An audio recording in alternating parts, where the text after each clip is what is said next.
और residence certificate बनेगा 5 साल का। तो ये बहुत, मेरे को ये समझ में नहीं आया क्या जस्टिफिकेशन था 15 साल से 5 साल घटाने का, क्या नीयत थी? क्या हरियाणा की डेमोग्राफी बदलने की नीयत थी? क्या यहाँ के शेड्यूल कास्ट बैकवर्ड क्लासेस, इनको उनके जो हक बनता है डोमिसाइल के नाते, उनके हकों से वंचित करने की नीयत थी?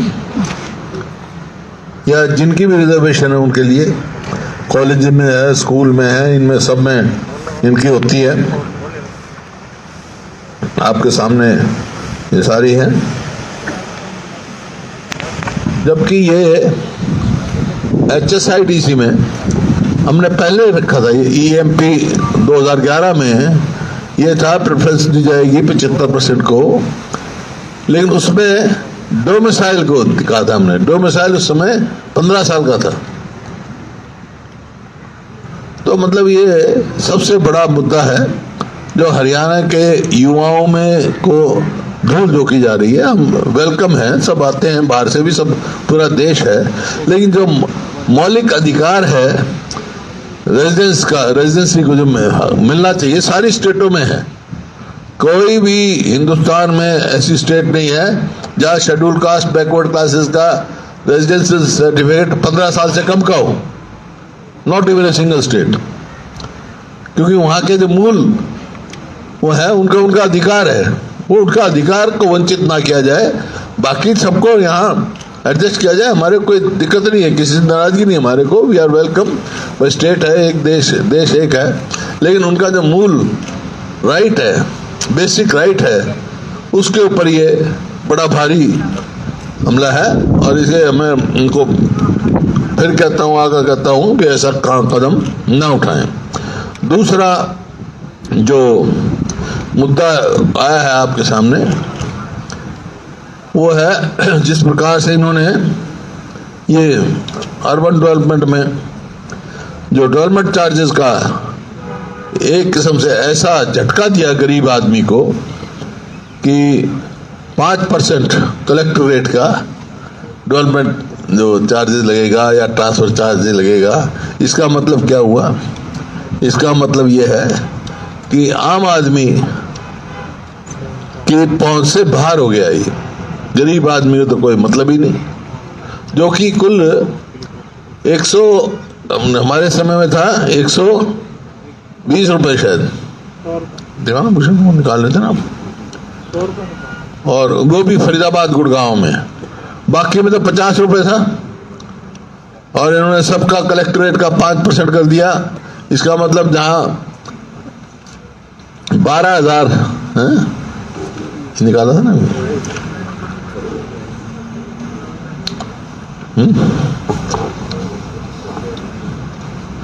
120 रुपए, और 2013 में 150 रुपए था।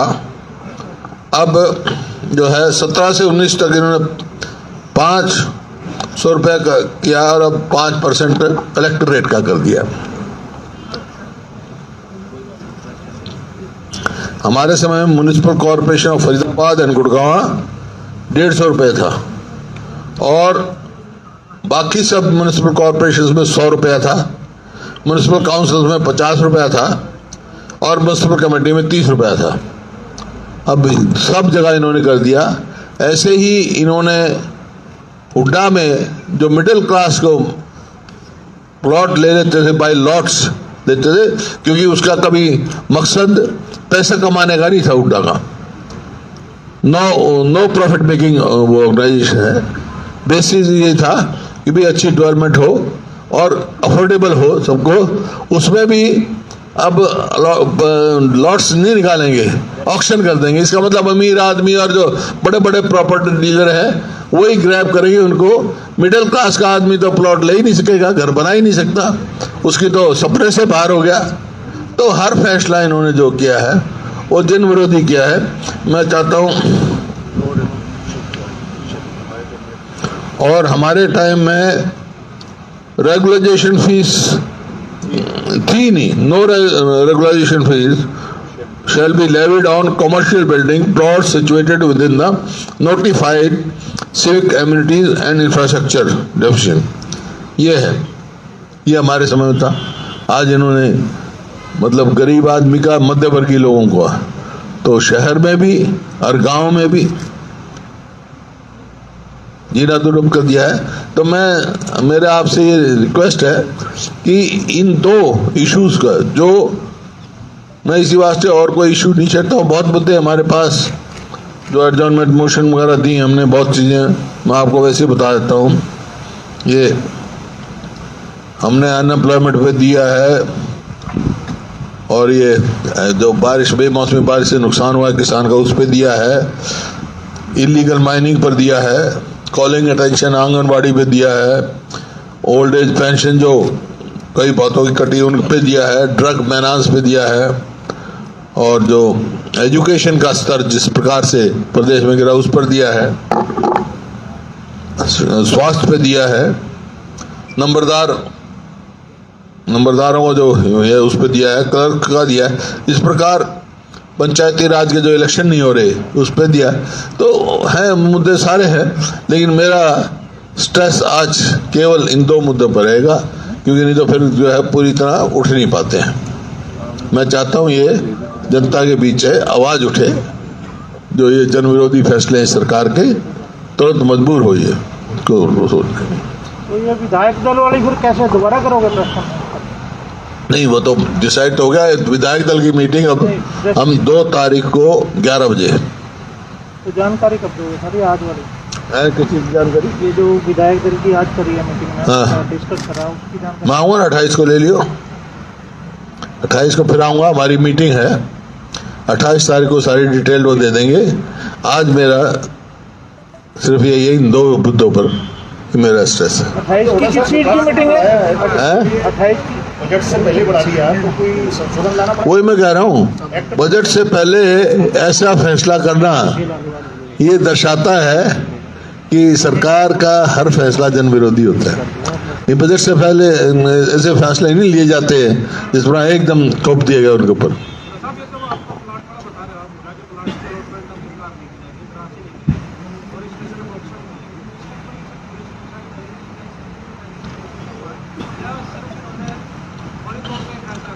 अथॉरिटी में डिसाइड किया होगा ना, लेकिन लागू कर दिया हो।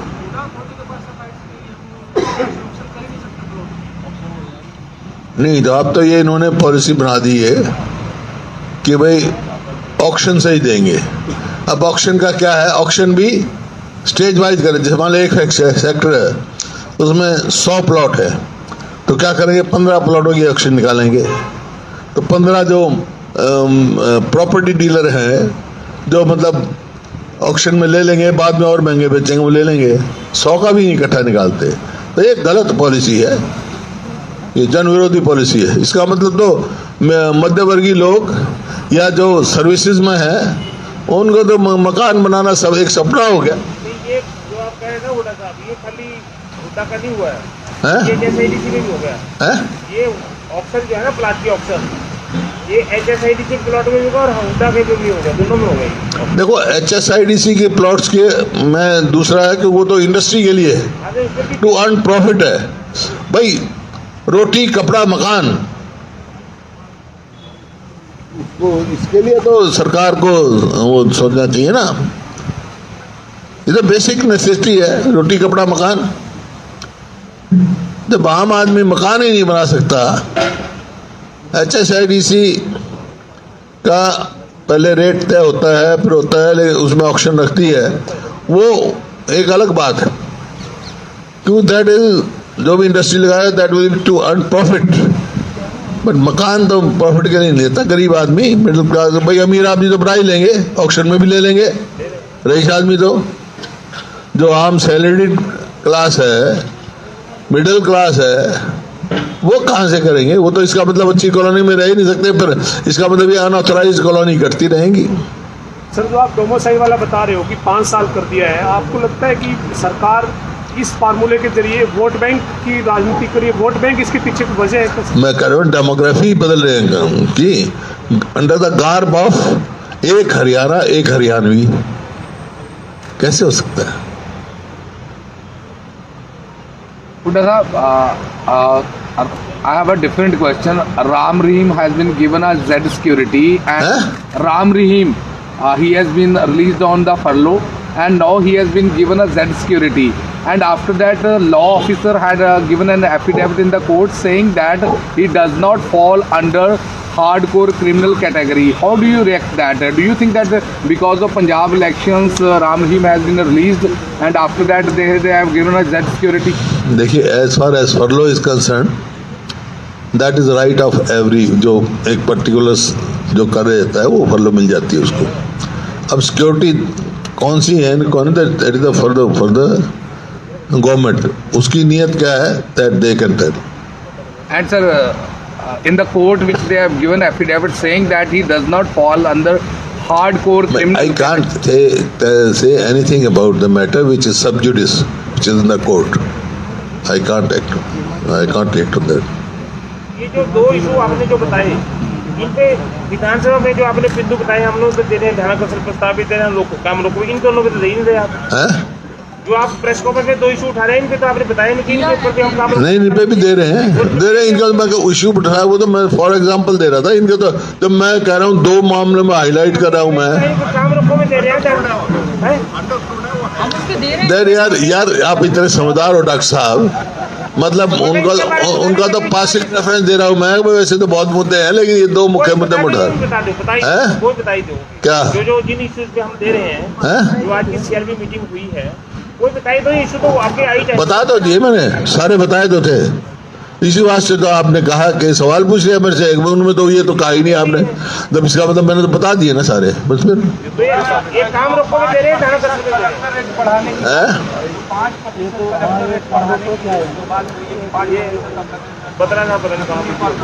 ये काम रोको में दे रहे हैं, ये दोनों जो काम रोको में दे रहे हैं. 150 था मेरा गुड़गांव और फरीदाबाद में, बाकी जगह तो 50, 100, 30 रुपए था.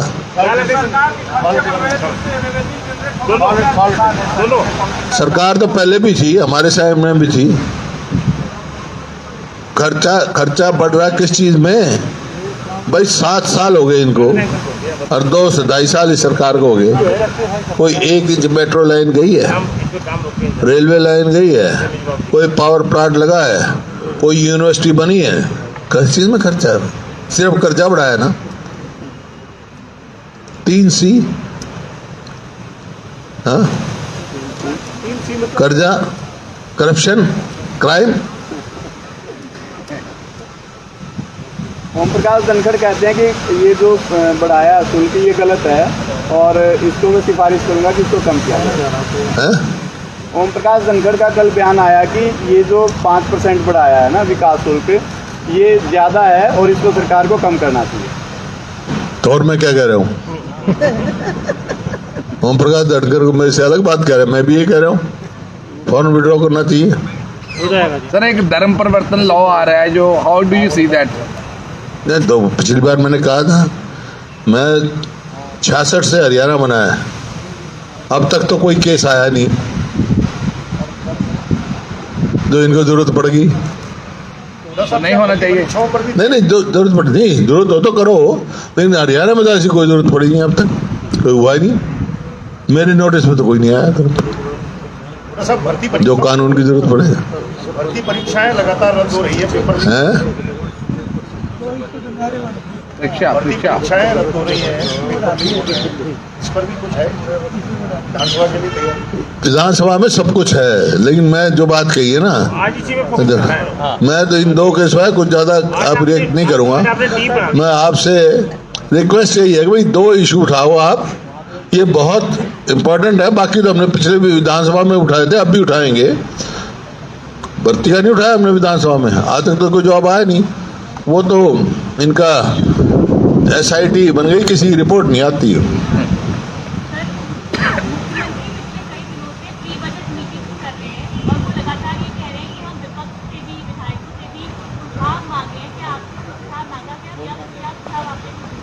आया था उनका पत्र, आया था, सुझाव मांगा था, और ये सुझाव मैं आपके माध्यम से देता रहता हूं उनको. अमल करें. हैं? एक्सपेरिमेंट करने जा रही है सरकार प्रेस करने के बाद और विधानसभा बता